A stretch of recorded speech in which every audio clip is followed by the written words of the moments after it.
Hello everybody out there on YouTube. My name is Kris Nicholson and I've been dealing with keyboards for a long time, so right now I'm going to show you this. This over here, this is a shell of a YAMAHA PSR-500m. Now, remember I was showing you my keyboard collection and I told you that this keyboard was so filthy when it came in, I was afraid to even put it in my apartment. You know, sometimes you buy a used keyboard and then you suddenly see a big humongous palmetto bug crawl right out of it. Not with me. When I buy a keyboard, I take them apart, especially if it's filthy and everything like that. If it's a used keyboard, I take them apart, I check all the electronics, and also I clean it thoroughly. Over here, these are the electronic parts of the PSR-500. And these are all the nuts and bolts that are in here. These are all the front contacts. So all the buttons that you see in the PSR-500m, those are the front contacts. These are all the little LED lights. It's hard to see because I got the window open, but these are the LED lights. And over here, this is the keyboard contacts. So all the keys that you're pressing is right here. With the electronics, let's see, I got the, that's the LED light right there. And this is the main contact board for the buttons. This is for like the rhythm section over here. This is the main strip that you see for the keys. And that's the main contact board itself. So for a PSR-500, oh, I forgot, this is the pitch bend wheel. So for the main contacts and everything for the PSR-500, there's really not that much to this keyboard. I mean, it looked like somebody just made it themselves. Over here, these are the keys for the PSR-500M, and I hope I didn't say S500 to confuse you guys, because this is not an S500, this is a 500M.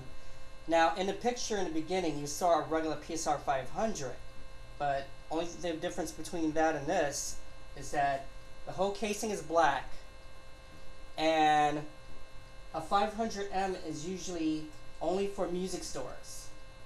A 500 is for someplace like Best Buy, Circuit City, Service Merchandise, Lorias. Those Service Merchandise and Lorias is no longer made, or no longer in business, I should say.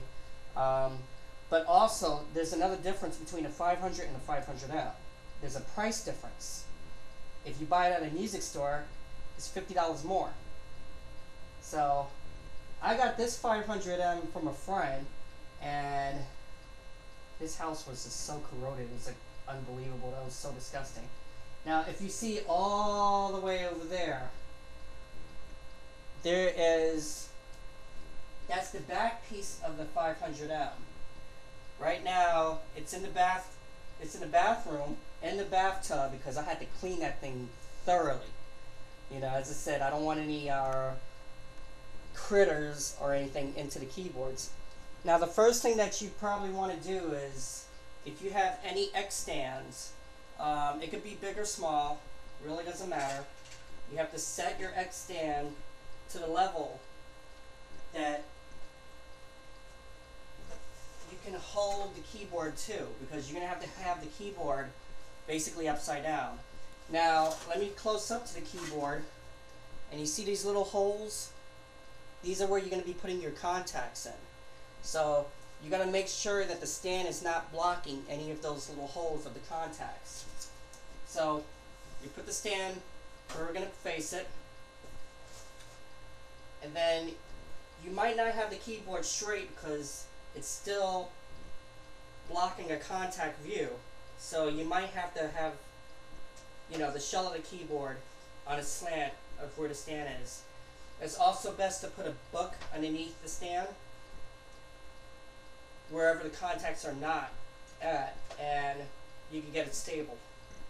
Now note this, very smart thing to do. Take a picture of the outside of the keyboard before you take it apart, and take a picture of the inside of the keyboard, because if you don't know what you're doing, you're going to have to call a Yamaha or any other company to put your keyboard back.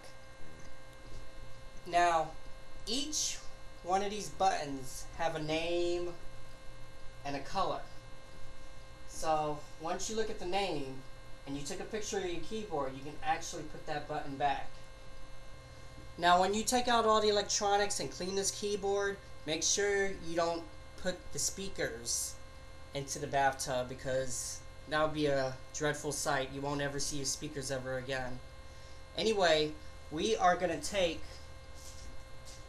the LED lights and we're going to take the contact parts, and then we're going to put them in the keyboard first.